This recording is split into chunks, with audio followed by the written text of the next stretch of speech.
Evangelho segundo João, capítulo 14. Glória a Deus.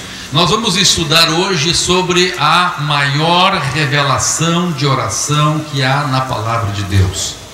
Existem muitas palavras ou muitas passagens da Bíblia que nos trazem ensinos, revelações sobre a oração. Mas hoje nós vamos estudar a maior revelação sobre oração que existe na Bíblia Sagrada. Nós vemos, por exemplo, quando Jesus falou sobre a oração do Pai Nosso, Ele nos deu um exemplo de oração. Mas aqui Jesus fala sobre a teoria da oração. Aqui Jesus nos fala sobre os maiores segredos que existem na oração. Então, abra o teu coração, aproveite estes minutos que nós temos aqui. Glória a Deus. Diga para o irmão que está do teu lado: irmão, abra o teu coração, os teus ouvidos e os teus olhos. Abra o teu coração, os teus ouvidos e os teus olhos. É a maior revelação de oração que existe na palavra de Deus. São estes versículos que nós vamos ler aqui. Se você colocar em prática, a tua vida vai mudar radicalmente. Se você colocar em prática, você vai ver aquilo que eu tenho visto, e eu vou ver muito mais do que eu tenho visto também. Glória a Deus. Vamos ver o que diz a palavra de Deus. Evangelho de João, no capítulo 14 e no versículo 11. Crede-me que estou no Pai e o Pai em mim. Crede ao menos por causa das mesmas obras. Em verdade vos digo que aquele que crê em mim fará também as obras que eu faço, e outras maiores fará, porque eu vou para junto do Pai. E tudo quanto pedirdes em meu nome, isso farei, a fim de que o Pai seja glorificado no Filho. Se me pedirdes alguma coisa em meu nome, eu o farei. Se me amais, guardareis os meus mandamentos. E eu rogarei ao Pai, e Ele vos dará outro Consolador, a fim de que esteja para sempre convosco, o Espírito da verdade, que o mundo não pode receber, porque não vê, nem o conhece. Vós o conheceis, porque Ele habita convosco e estará em vós. Não vos deixareis órfãos, voltarei para vós outros. Ainda por um pouco, e o mundo não me verá mais, vós, porém, me vereis, porque eu vivo, vós também vivereis. Naquele dia vós conhecereis que eu estou no meu Pai, vós em mim, eu em vós. Aquele que tem os meus mandamentos e os guarda, esse é o que me ama. E aquele que me ama será amado por meu Pai, e eu também o amarei e me manifestarei a ele. Disse-lhe Judas, não o Iscariotes: de onde procede, Senhor, que estás para manifestar-te a nós e não ao mundo? Respondeu Jesus: se alguém me ama, guardará a minha palavra, e meu Pai o amará, e viremos para ele e faremos nele morada. Quem não me ama não guarda as minhas palavras, e a palavra que estáis ouvindo não é minha, mas do Pai que me enviou. Isto vos tenho dito, estando ainda convosco. Mas o Consolador, o Espírito Santo, a quem o Pai enviará em meu nome, esse vos ensinará todas as coisas e vos fará lembrar de tudo o que vos tenho dito. Quem pode dar glória a Deus, diga glória a Deus. Meus amados, a primeira coisa que aprendemos nesta palavra aqui, preste atenção, eu estou dizendo, é a maior revelação de oração que existe em toda a Bíblia, são estes versículos. A primeira coisa que Jesus fala é sobre a expectativa que devemos ter quando vamos ao encontro de Deus. A palavra de Deus diz-nos que nós não podemos ter absolutamente nenhum parâmetro como teto da nossa expectativa. O que significa isto? Não ter nenhum parâmetro como teto da nossa expectativa ao buscar a Deus. Jesus seguramente foi a pessoa que mais foi usada por Deus, que mais manifestou a glória de Deus em toda a história. Jesus, ele transformou água em vinho, ele mexeu na natureza. Mas alguém pode dizer, bem, transformar água em vinho, mas então ele transformou, não criou. Ele criou. porque o vinho tem substâncias químicas, tem elementos químicos que não existem na água. Então ele não converteu alguma coisa em outra, ele não pegou alguns elementos químicos e misturou e dali tirou outros. Não, ele criou alguma coisa. Então ele mostra o seu poder criador. Ninguém no Antigo Testamento mostrou o poder criador. Segundo, a palavra de Deus diz que o Senhor mostra também o seu poder criador quando ele multiplica pão e peixe.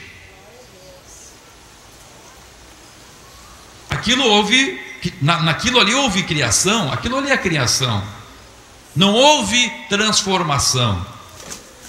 Na lei da física, ou nas leis físicas, nas leis químicas, não existe possibilidade de alguma coisa ser criada, tudo se transforma. Lavoisier dizia: nada se cria, nada se perde, tudo somente se transforma. Mas Jesus, ele criou.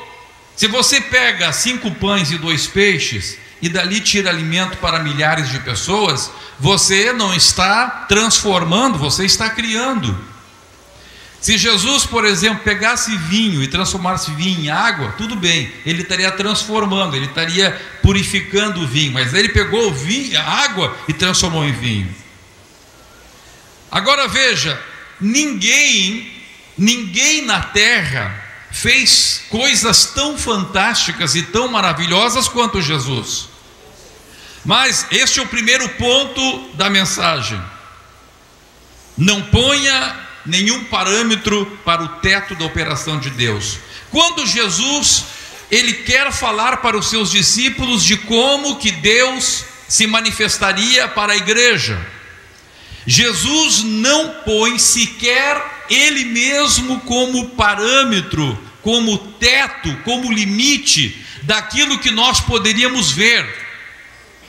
Ao contrário, ele põe aquilo que ele fez não como teto, ele põe aquilo que ele fez como mínimo, ele põe aquilo como piso.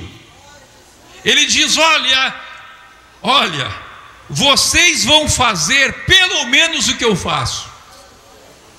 Este é o meu projeto. Este é o meu projeto. Vocês vão fazer pelo menos o que eu faço. E Jesus disse: em verdade vos digo que aquele que crê em mim fará também as obras que eu faço. Isso é o mínimo. E ele continua dizendo: mas fará outras maiores. Aleluia. Agora, meus irmãos, como que a gente olha? Nós, quando vemos alguém sendo usado por Deus, a gente diz assim para Deus: Senhor, eu gostaria de ser usado como aquele irmão. Senhor, eu gostaria de ser usado como aquele pregador, como aquele pastor. Senhor, eu gostaria de ter um ministério semelhante ao que o irmão fulano, beltrano, o ciclano tem. Jesus está dizendo: está errado. Olhe para o que eu estou falando a meu respeito, diz Jesus. Eu estou dizendo para você que, no mínimo, este é o meu projeto para a igreja. No mínimo, vocês vão fazer o que eu fiz. Olha a cara de incrédulo desse povo, meu Deus.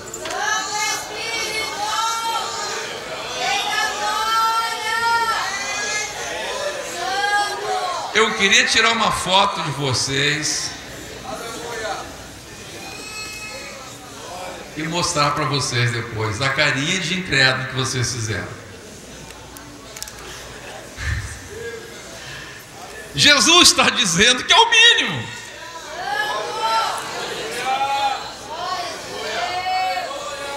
Mas como fazer para nos tirar dessa inércia?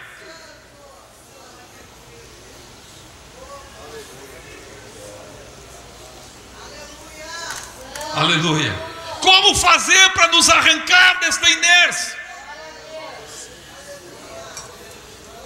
Aleluia. Deus está dizendo para você que aquilo que Ele tem não tem limite. Eu me lembro, meus irmãos, quando eu era bem novo, ainda devia ter, eu creio que uns 25 anos, Deus começou a me usar muito para orar por pessoas que tinham problemas dentários. Tudo começou, um dia eu estava orando ali, foi em Teutônia, primeira vez que orei, e Jesus obturou o dente mais ou menos de 20 pessoas. Mas o que acontece? Houve uma reunião na convenção do antigo ministério e o presidente da convenção proibiu que se orasse por obturação de dentes. Qual o argumento? Qual o argumento? O argumento é que tem um teólogo dizendo que na Bíblia não havia um exemplo de que Jesus tivesse obturado dentes. Então, se na Bíblia não diz que Jesus obturou dentes, então esse negócio de obturação de dentes era coisa do demônio. Porque lá num terreiro de macumba em tal lugar, parece que houve alguma coisa assim.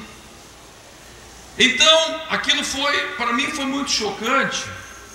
E mais chocante ainda foi para mim, porque eu sabia que havia pastores naquela convenção que haviam recebido cura de dentes.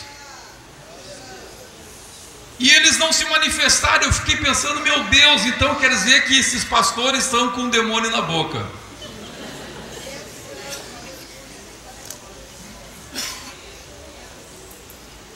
Que coisa terrível isso.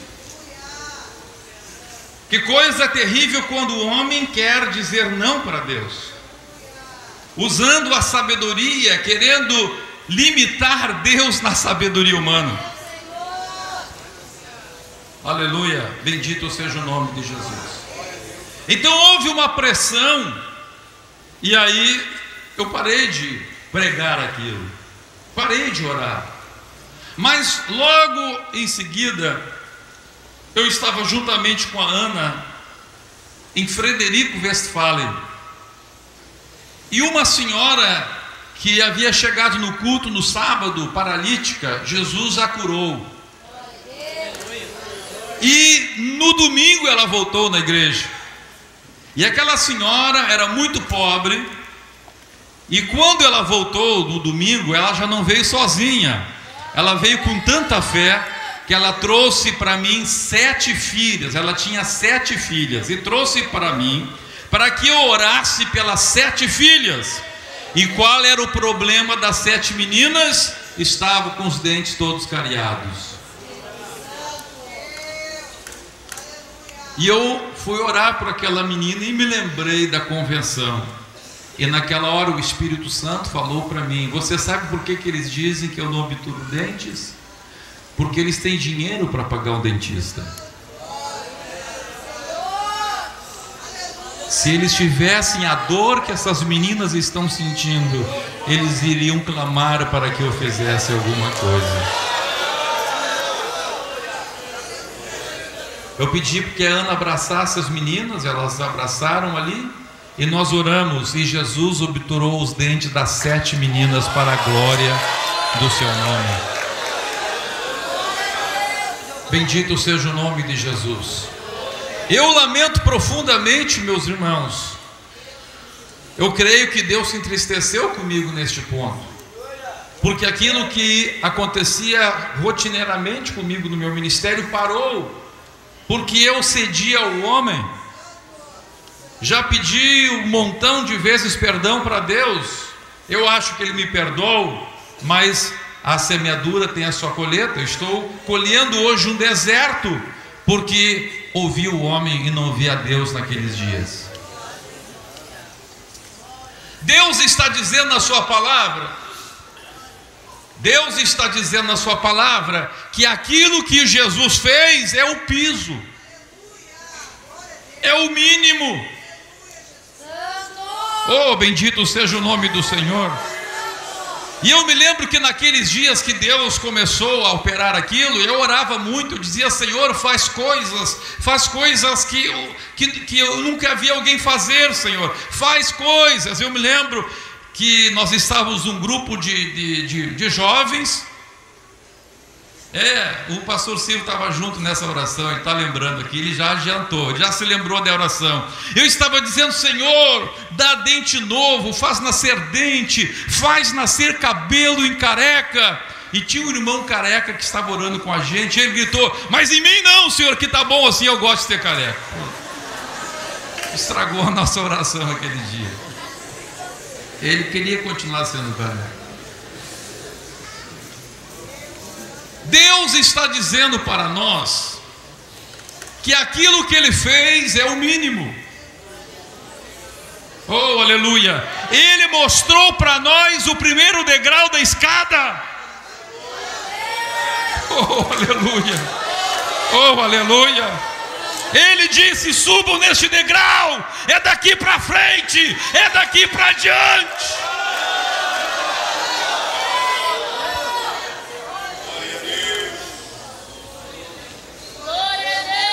Bendito seja o nome de Jesus. Aleluia, aleluia. Mas como é difícil a gente passar deste degrau. Como é difícil até subir neste degrau. Este é o primeiro ponto que Jesus apresenta. A atitude que devemos ter quando entramos em oração. Se você não tiver esta atitude de entender que aquilo que Deus fez, que Jesus fez, é o mínimo e não o máximo, você já entra na oração perdendo. Você já entra na oração com a derrota. Você já entra na oração com o pé atrás. E isso vai impedir que você tenha aquilo que o pastor Cláudio falou, que você tenha fé. Você não pode olhar para o que acontece na vida dos outros. O que acontece na vida dos outros não é parâmetro. O que acontece na vida do teu pai, da tua mãe, da tua esposa, do teu marido não é parâmetro. O parâmetro mínimo é Jesus. Ele está dizendo: tu farás aquilo que eu fiz. Não olhe para o fracasso dos outros. Não olhe nem sequer para o teu fracasso. Deus não está dizendo: olhe para o teu passado, porque eu vou fazer mais do que eu fiz. Não, Ele está dizendo: olha para aquilo que eu fiz. O que eu fiz, tu farás, e farás obras maiores.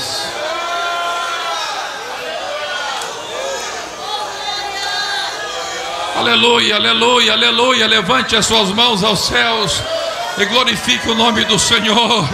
Vamos levantar as nossas duas mãos, fechar nossos olhos e vamos dizer para o Senhor: Senhor, me tira desta inércia, Senhor, me tira desta inércia, me tira, Senhor.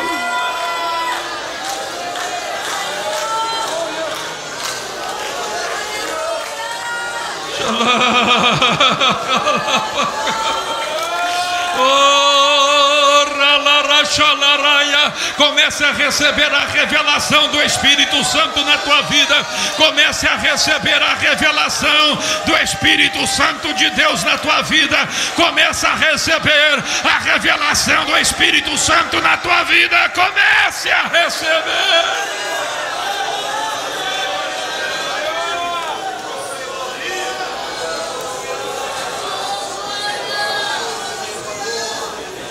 Aleluia. Glória a Deus. Glória a Deus. Glória a Deus. Glória a Deus. Glória a Deus. Glória a Deus.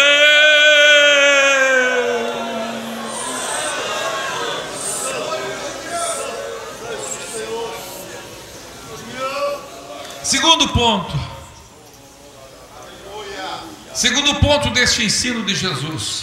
Jesus disse: vocês vão fazer estas obras maiores. Por quê? Porque eu vou para junto do Pai. E eu rogarei ao Pai, e Ele vos dará o Paráclito. O Paráclito. Glória a Deus. O que significa Paráclito? Aqui foi traduzido por Consolador, mas às vezes, por exemplo, lá em 1 João capítulo 2, filhinhos, estas coisas vos tenho escrito para que não pequeis. Todavia, se alguém pecar, temos um advogado para com o Pai, Jesus Cristo, o justo. Lá, quando a Bíblia fala advogado, também é a mesma palavra, Paráclito. O que era um Paráclito? Paráclito significa aquele que está ao lado, em grego. E o Paráclito era aquela pessoa que, por isso a Bíblia fala advogado, que acompanhava alguém diante do juiz. É o papel do advogado hoje. Então, o Paráclito tanto intercedia diante do juiz pela pessoa, quanto ele orientava a pessoa como que ela deveria responder para o juiz. Esse era o papel do Paráclito. Obrigado. E Deus está dizendo, Jesus está dizendo: vocês vão fazer obras maiores do que eu faço. Por quê? Porque eu vou para junto do Pai, eu vou rogar e Ele enviará um Paráclito. Ele enviará alguém que vai te ajudar a interceder diante do Pai e vai te ensinar o que tu tens que falar diante do Pai. Aí Jesus começa a entrar então já na oração. Esse é o segundo ponto. Para você orar, ter uma oração eficaz, você precisa da ajuda do Espírito Santo. Por favor, diga para quem está ao seu lado: para você orar, você precisa da ajuda do Espírito Santo. Diga para quem está ao seu lado, por favor: você precisa da ajuda do Espírito Santo. Aleluia.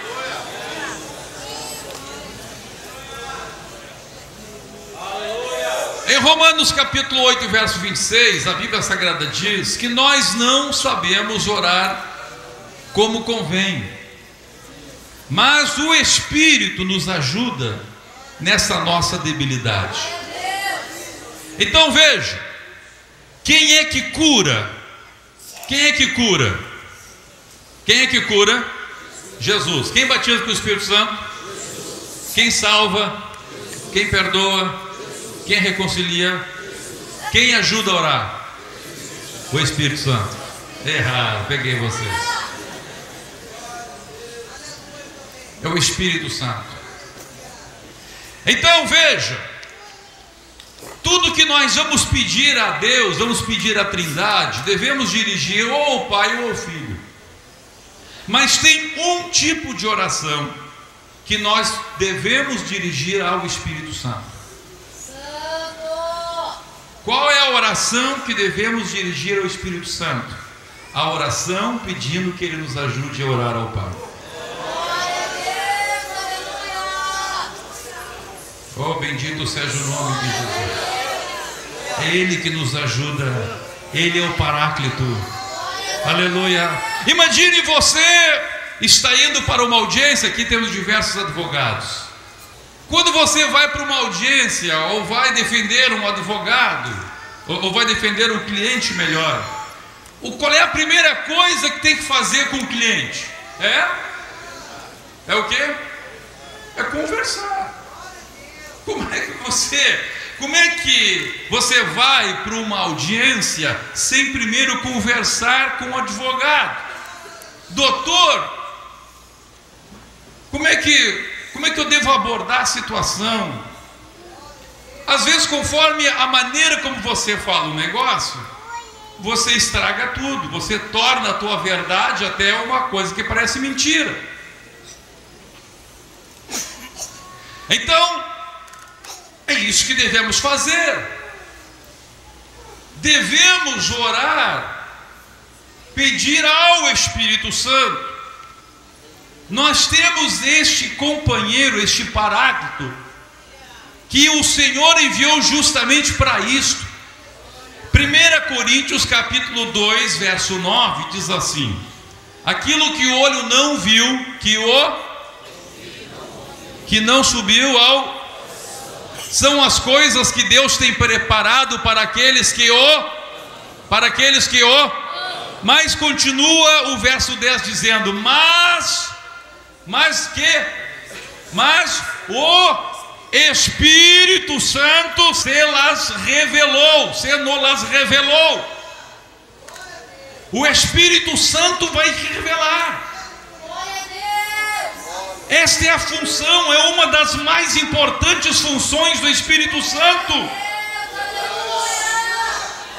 Agora, como é que a maior parte dos crentes faz? Eles chegam e começam a despejar a oração. Dobra os joelhos e começa a despejar. E daqui a pouco ele diz assim: pastor Humberto, eu não tenho mais palavra para orar. Sabe por que você não tem palavra para orar? Porque está te faltando a ajuda do Paráclito. Você não conversou com ele. Não é ele que está te orientando na oração. Aí você fala um monte de coisa igual um papagaio, e alguns repetem a mesma oração, né? Tudo bem, tem até tipos de oração que a gente repete sempre a mesma coisa. Eu, por exemplo, quando vou orar pelos alimentos, eu faço sempre a mesma oração, porque é uma oração de agradecimento, não é isso?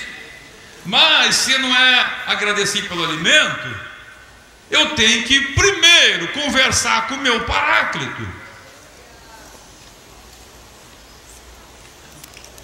Oh, aleluia!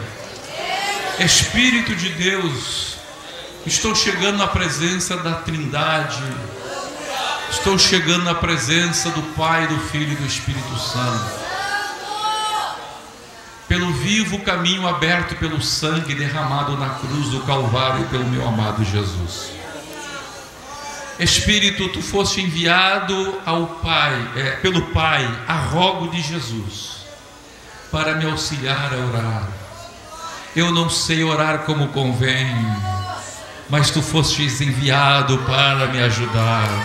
Me revela, me toma pela mão agora, Espírito Santo, nesses próximos minutos.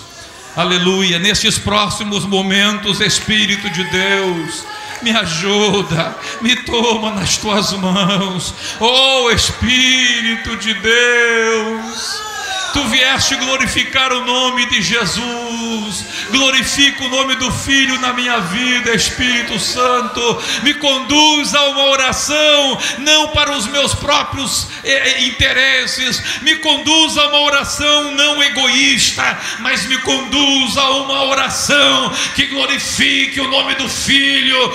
Espírito de Deus,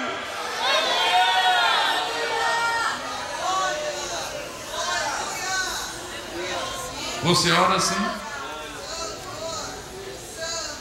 Talvez não. Por isso que te faltam palavras. Você não tem aquele encontro maravilhoso com o Espírito de Deus. O Espírito Santo, ele não quer ser glorificado. Não. Muitas vezes alguém diz assim: glorificado seja o nome do Pai, do Filho e do Espírito Santo. Quando você diz para ele: glorificado seja o nome do Espírito Santo, o Espírito Santo faz o mesmo que Jesus fez. Quando alguém chegou e disse para Jesus: tu és bom, Jesus diz: não, bom é só o Pai.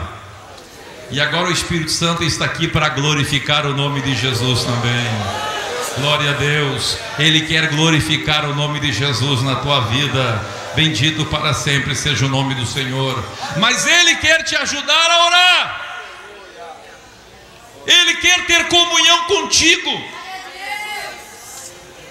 Ele quer que você sinta a presença dEle primeiro. Ele quer te orientar na oração. Glória a Deus.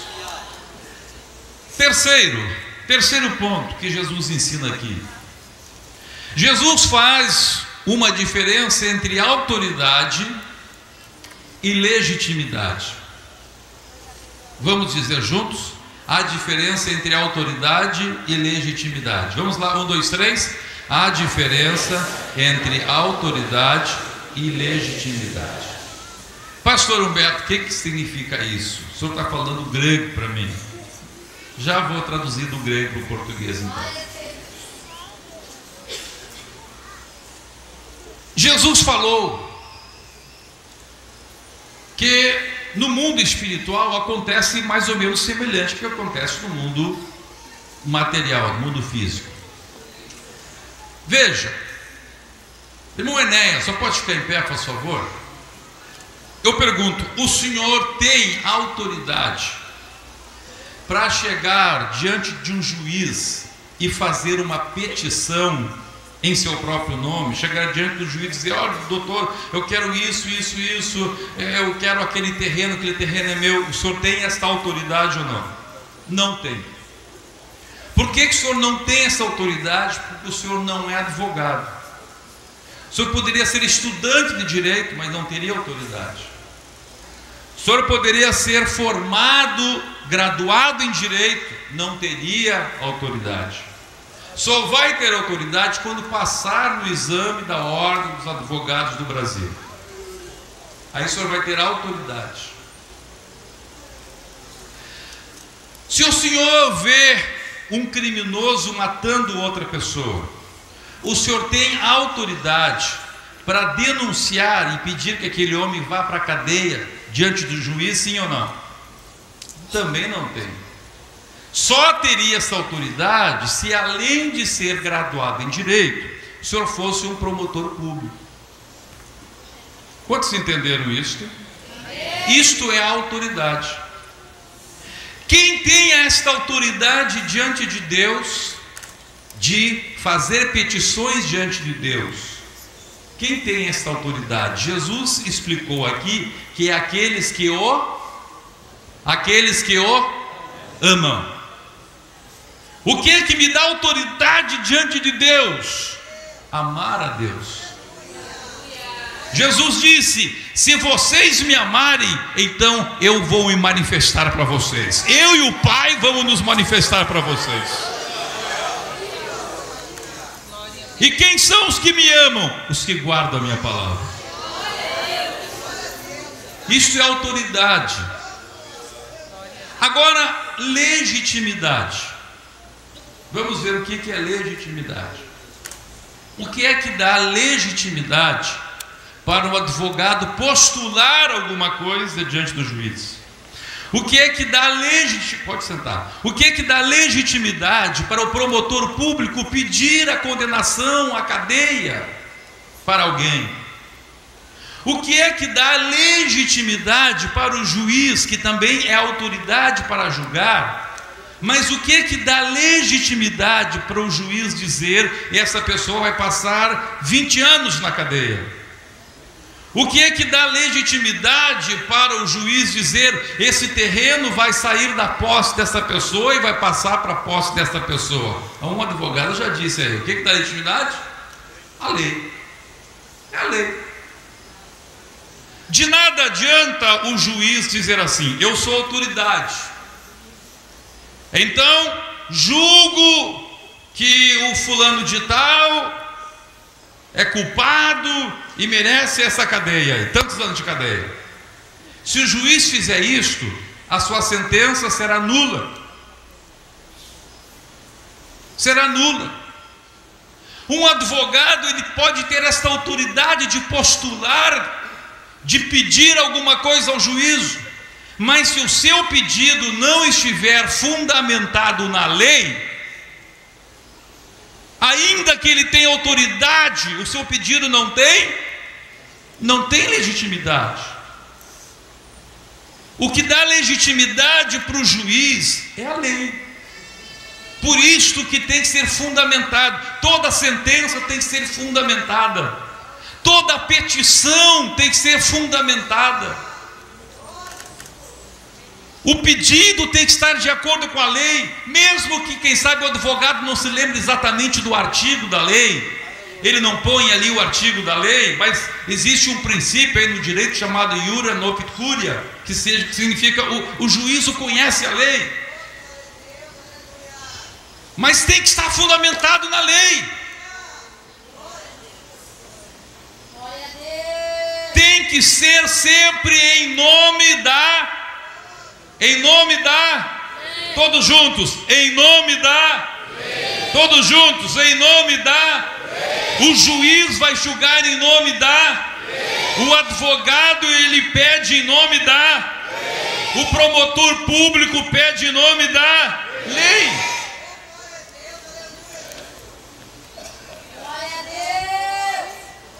Glória a Deus. Bendito é o nome de Jesus.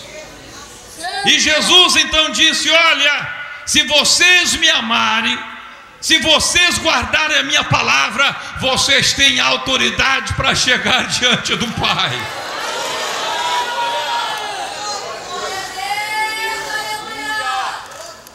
Mas vocês não têm legitimidade de pedir coisa em nome de vocês. Vocês não têm nenhuma legitimidade para pedir o que vocês querem. Não. Porque quem pagou o preço não foi vocês. Quem pagou o preço foi o Filho. Quem morreu foi o Filho. Vocês podem ser curados pelas suas feridas. Vocês podem receber aquilo que vocês vão receber, não pelos vossos méritos, mas vocês tudo vão receber em nome do Filho. E quem é o Filho? E quem é Jesus? A palavra, Ele é o Verbo. Ele é o Verbo. Ele é o Verbo. No princípio era o Verbo, e o Verbo estava com Deus, e o Verbo era Deus, e o Verbo se fez carne e habitou entre nós.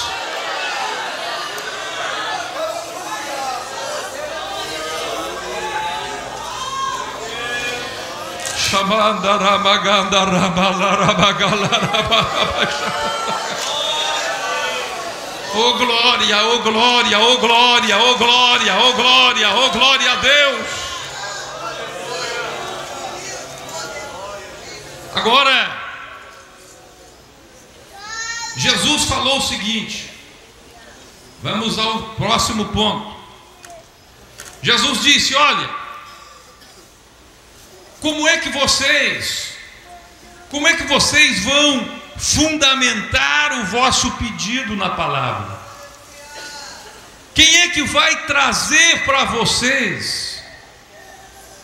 Quem é que vai ensinar isto? Quem que vai ensinar? Nós já vimos, é o Espírito Santo, por meio de uma coisa chamada revelação. Se você continuar, você vai ver que Jesus disse: olha, vocês vão fazer não somente o que eu faço, vão fazer coisas maiores do que eu faço, porque eu vou para junto do Pai,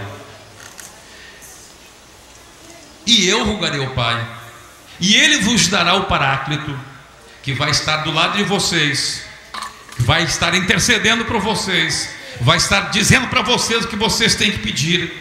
E aí Jesus disse: e este Paráclito, Ele vos fará lembrar o quê? O quê? A palavra. A palavra. A palavra. Olha o que Deus está falando aqui. Deus está abrindo uma porta tremenda de oração. E quando você entra nessa porta do Espírito, você vai entrando numa revelação tremenda, você vai navegando na oração.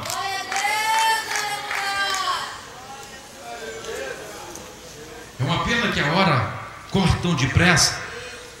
Mas vamos ver a palavra de Deus, vamos ver um exemplo de oração. Daniel capítulo 9.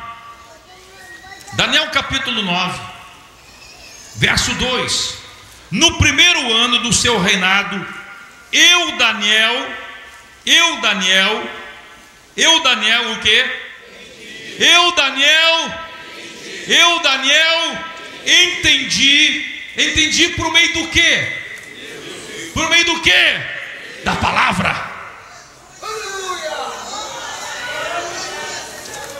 Da palavra. palavra. Me veio a revelação da palavra. Que palavra? Jeremias, capítulo 25, verso 11. Toda esta terra virá a ser um deserto e um espanto. Estas nações servirão ao rei da Babilônia 70 anos. 70 anos. Veja, e de repente Daniel recebe essa revelação da palavra. Daniel está lendo a palavra, lendo a profecia de Jeremias, e de repente ele chega lá, 70 anos. Senhor, acabou o tempo. Senhor, são 70 anos. Deus, olha aqui a tua palavra. Deus, olha aqui a tua promessa.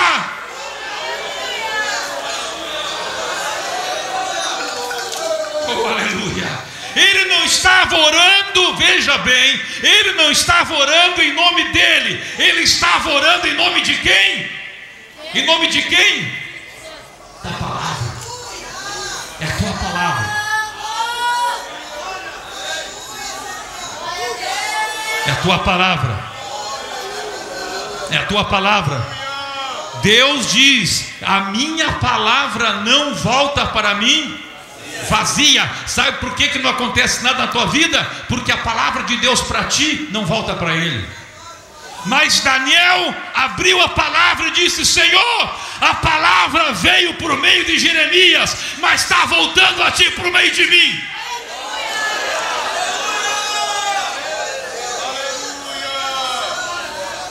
Eu me levanto na tua presença, Senhor. Tu usaste Jeremias para que a palavra viesse até mim, mas o Senhor está me usando para que a palavra volte a ti.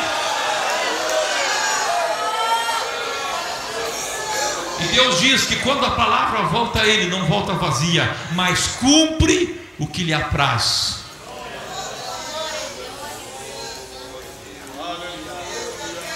O que Deus quer que você faça quando ora? Que você use a palavra dele. Oh, aleluia. Oh, glória a Deus. Olhe as grandes orações da Bíblia. Olhe para as grandes orações da Bíblia.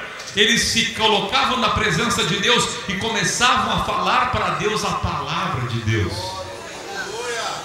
Oh, Senhor, tu fizeste isso, tu fizeste aquele outro. Senhor, tu disseste isto. Senhor, os teus mandamentos disseram assim, assim, assim, e nós fizemos desse jeito, e desse jeito, e desse jeito. Olha, depois em casa você pode ler todo o capítulo 9. Nós vemos que agora Daniel chega na presença de Deus e diz: Senhor, eu entendi a tua palavra. Senhor, eu entendi a tua revelação. Senhor, olha aqui a tua palavra. Olha a tua palavra.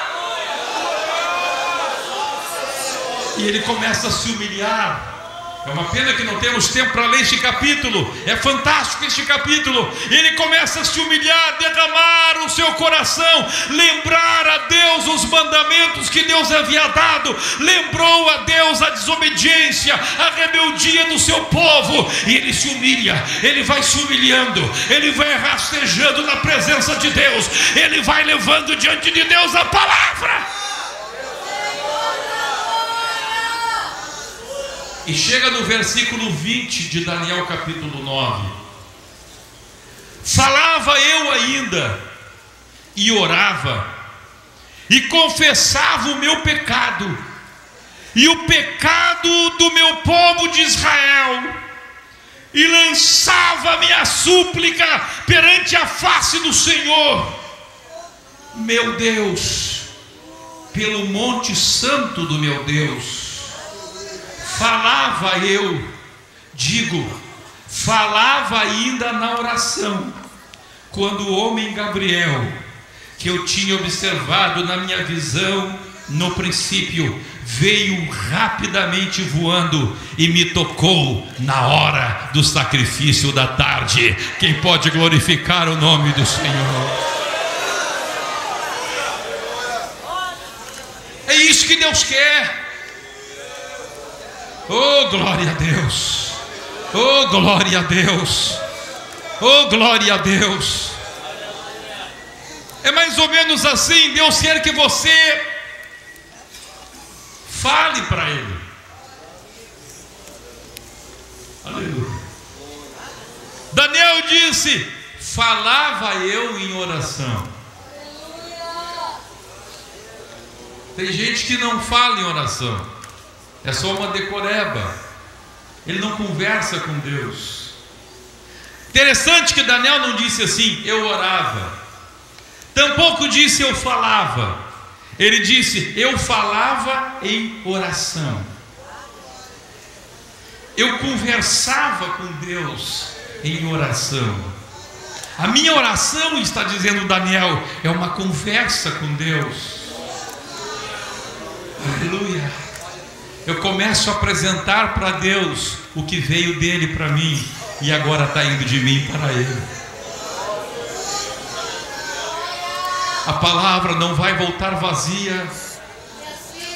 Agora, meus irmãos, Jesus falou algo tremendo. Jesus disse: vocês vão fazer as obras maiores do que eu fiz, porque eu vou para junto do Pai. O Pai enviará o Consolador, e Ele então, na vossa oração, Ele vos fará lembrar. Ele vos fará lembrar. Ele não ensina, Ele lembra. Ele não diz, Ele lembra. Agora, como é que Ele vai te lembrar de coisa que você não lê? Você não lê a Bíblia. Você não gosta de estudar a revista da escola bíblica. Você tem pavor de ler. Você gosta só de ver videozinho no WhatsApp. Mas ler que é bom, não quer. Deus está te chamando para ler. Deus está te chamando para conhecer. Leia a Bíblia. Há muitos programas aí de leitura anual da Bíblia. Quase todas as Bíblias, na parte de trás, tem um programa anual para ler a Bíblia. Por que você não lê a Bíblia? Num ano você lê a Bíblia. Vai marcando cada dia com X. Ali na Ramo da Videira tem isso. Você pode ler toda a Bíblia num ano. E aí você dobra os joelhos e diz: é Espírito Santo, eu não sei orar como convém, mas o Senhor me ajuda. Espírito de Deus. E você entra naquela comunhão com o Espírito. Aí você faz como Daniel: Senhor, eu estou aqui. Porque o que o Espírito Santo faz? Ele convence o homem do quê? Do pecado. Quando você começa a oração pedindo a ajuda do Espírito Santo, a primeira coisa que ele faz é te mostrar os teus erros. Primeira coisinha que ele faz. E você vai começar a se arrepender. E você vai começar a fazer como Daniel: Senhor, nós erramos, o meu povo errou. A ti pertence a misericórdia, a mim pertence o coragem de vergonha. Eu estou envergonhado, eu estou apavorado, Senhor. Eu estou desesperado com o meu erro. Meu Deus, tem misericórdia. E o Espírito Santo vai te convencendo. E o sangue de Jesus vai te lavando. E o sangue de Jesus vai te purificando. Bendito seja o nome do Senhor. E a partir do momento que você é purificado, você então tem autoridade. Porque aí até as coisas erradas que você fez são apagadas. Então a purificação do teu pecado te traz autoridade. E agora o Espírito começa a te levar na palavra. Tu começa a navegar na palavra. Aleluia. Daqui a pouco tu está pregando. Às vezes eu vejo os irmãos aqui orando. Tem irmão aqui que prega. Oh, glória a Deus. Deus vai dando revelação tremenda. Aleluia. Eu quero dizer para os irmãos, eu já recebi até mensagem de Deus ouvindo a oração dos irmãos aqui, porque eu vejo que é o Espírito Santo que está dando revelação naquela oração. Bendito seja o nome do Senhor. Aquele irmão começou a orar, ele nem sabia onde é que ia chegar, mas é o Espírito Santo que vai revelando coisa profunda. Bendito seja o nome do Senhor. Vai revelando coisa profunda na oração. É o Espírito. ele vai fundamentando a oração na palavra. É como um advogado que vai dizendo para o juiz: doutor, excelentíssimo senhor juiz, aconteceu isto, mas a lei diz isto, Senhor, aconteceu isto, e a lei diz isso. E o juiz vai lendo. Quando chega no final da petição, o juiz bate a mão e diz assim: está julgado, procedente. Assim acontece quando o Espírito Santo nos leva. Nós vamos mostrando ao Senhor a sua palavra. Senhor, lembra da tua palavra. A tua palavra diz, a tua palavra diz, a tua palavra diz, a tua palavra diz. A palavra está voltando para Deus.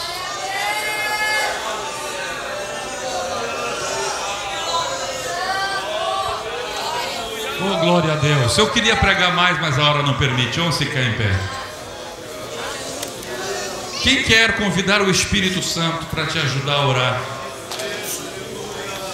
E você nunca mais vai dizer: acabou as palavras da minha oração. Enquanto tiver na revelação, enquanto tiver no óleo, enquanto tiver Bíblia na tua cabeça, a oração não para. Sai do teu lugar e vem aqui na frente, você que quer ter experiência com Deus, você que quer pedir a ajuda do Espírito Santo. A Bíblia diz que quem levou Jesus para o deserto para orar e jejuar? Quem é que foi que levou Jesus para o deserto? Quem? Quem é que levou Jesus para o deserto para orar e jejuar? Quem foi que levou Jesus para o deserto para orar e jejuar? Todos juntos, 1, 2, 3. Se Jesus precisou do Espírito Santo, você acha que vai sozinho?